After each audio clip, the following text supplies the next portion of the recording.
Hello! Welcome back to another video in my Recycling CAS project series, and I'm thankful that you guys are tuning in for another one.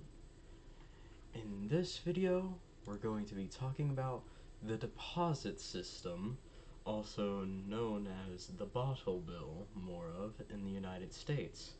And like always, please drop a comment or a like below, as it would really help with feedback and with the project that I'm currently doing. Well, let's get right into it.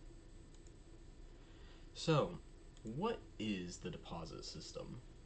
The deposit return system provides incentive for people to recycle by applying money to the process. So, pretty much, whenever you go ahead and recycle, there's now money involved in the whole recycling process in order to promote recycling pretty much. And then therefore, we would have more recycling occurring, and also these deposit systems makes recycling more accessible, as it's happening in most convenience stores in practically any supermarket, which on the whole makes everything rather easier for everybody involved. And the reason why money gets put behind this is because we all should probably realize by now that money is one of the big things that run the world. And if we apply money in order to the recycling system, it's going to garner a lot more attention to recycling and make people want to recycle more pretty much. So, the deposit system applies a deposit on all beverages when bought, which is returned after the container is recycled. Some ways that you can recycle these containers is through reverse vending machines or returning it back to the store where you went ahead and received it from. But by far the most popular method of doing it is to put it in a reverse vending machine, in which after putting the bottle or whatever container into the reverse vending machine, it will go ahead and scan it and make sure that you put it in the right vending machine and that it's a correct one, which it does that by scanning the barcodes, and then it will go ahead and, depending on how many bottles you put in, will give you a little ticket or receipt out of the bottle, which you can then take to somebody in the store, and then they will give you the money designated by the receipt in exchange for it. And so the deposit gets returned back.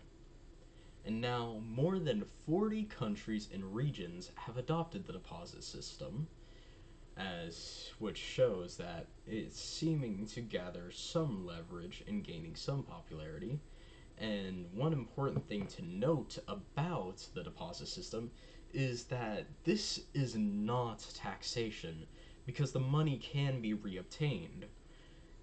It would be taxation if the deposit was not given back to the consumer. But the consumer can actually get back their deposit by going ahead and putting their bottle inside of a reverse vending machine or giving it back to the retailer. Now, the deposit system has some extra benefits as well, such as there will be less pollution, as it will provide an incentive to picking up bottles off the edge of the road, as you could go to any retail store that supports the system and put it in a reverse vending machine to get some money back. And also, it provides more green jobs, as we'll need more jobs in order to go ahead and transport the plastic to the administrator of the system. There will also need to be jobs in order to maintain the reverse vending machines, as there's going to be a lot of them, and I'm not sure one or two engineers can handle that many. And also, it creates a self-sorting system, and therefore a higher quality of recycling on the whole, as one thing that we established in the first video is that in order for recycling to work well, we have to sort what we're recycling, as if you mix the wrong plastic types together, you could end up creating something that is not recyclable, as it isn't just like PET, but also includes some other plastics as well. Okay, and the picture in the background there is, it comes from one of the videos that I'm going to put in the description, and it is a visual representation of the recycling system, with the top left being the consumer getting their receipt back from the recycling machine, the RVM.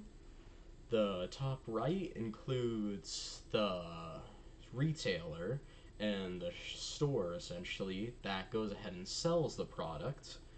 The middle right shows the filler or the distributor of the product. The bottom shows the creation of new bottles based off of the plastic recycled.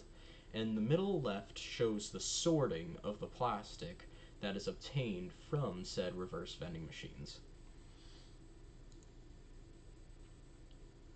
Now, the next thing to talk about is the deposit system is actually in the US, though it's not nearly as present, which, as established in the last video as well, the deposit system exists in the United States as bottle bills, and as you can see on this chart, which also appeared in the last video, we have in dark blue all of the states that have bottle bills, in which there's a total of 10 of these states, which include California, Oregon, Iowa, Michigan, New York, Vermont, Connecticut, Massachusetts, Maine, and Hawaii.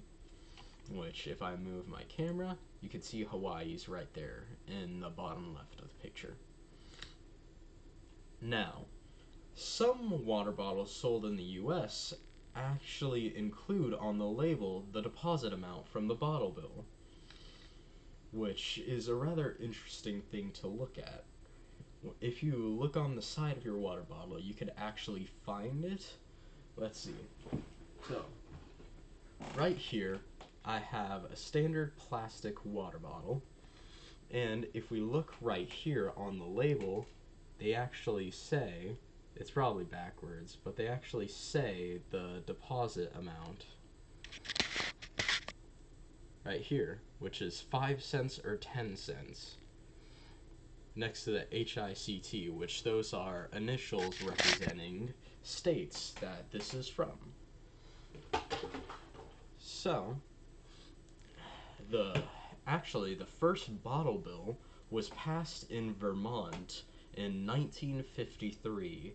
However, this did not include a deposit system, and so therefore it was more of just a deposit placed on bottles and stuff like that that needed recycling. And the first bottle bill to include a deposit system was in Oregon in 1971, which is a rather long time compared to today. That is roughly 51 years ago, which is kind of crazy that bottle bills have been around for this much, and yet only 1/5 of the states in the United States have actually adopted a bottle bill system, even though they are rather handy, as we will continue to talk about now. Now, how does the deposit return system work? Well, the way it works is that a couple cent a couple cent deposit is added onto a beverage after the person is added onto the beverage during the purchase. Now, then, after the person is done with the container, after they drank it, they can go back to the store that they bought it from and put the empty container into a reverse vending machine, or give it back to the store, probably at a cashier if some sort of specialized in it, to get a deposit back. And therefore, they lose no extra money or gain no extra money, because the deposit is given, then returned. Now, what happens to the container is that the container is collected by the administrator of the system from the stores, who then recycles it, turns it into a new bottle, and sells it back to the filler or distributor, who reuses the bottle, then gives it back to the store to sell again, creating this whole system where it goes ahead and sustains itself without actually gaining or losing any money. And in the background there, you can see that is a picture of a reverse vending machine with somebody putting a plastic bottle in it. Now, financial issues. The deposit system is actually a zero-sum system, as the deposit gets paid to the store, who then pays it to the filler, who pays it to the system administrator. The customer then returns the bottle, getting paid the deposit by the store, and the store gets paid the deposit after the bottles are collected by the administrator, making no money lost or gained through the system, therefore earning the name Zero Sum. Now, you might be wondering, how exactly do you finance the equipment used in order to recycle everything? Well, the system is financed by unregistered bottles collected by people, which are bottles littered before the deposit system is in place, or bottles that haven't had a deposit put on it, and also by the sale of the new bottles produced by the recycling process. Because after the system administrator goes ahead and creates a new bottle out of the plastic, they can go ahead and sell it back to the distributor of the product, or the filler of the product who fills the bottles, in order to get some money back on all of the plastic recycled, therefore creating this whole system that supports itself without much government involvement at all. They just have to go ahead and implement the deposit laws, such as bottle bills. Now, I have some last remark questions based off of what you have learned in this video. Now, I'd like to ask you, do you see any faults with the deposit system? Or, another question that you could answer is, do you support or reject the deposit system? And it would help if you gave a reasoning why you are or why you don't. Now, that's all for today's video, and I'd like to say thank you all for watching, and please keep support of this series and tell me what I can do to improve. Anyways, thank you, and I will see you all in the next video. Goodbye!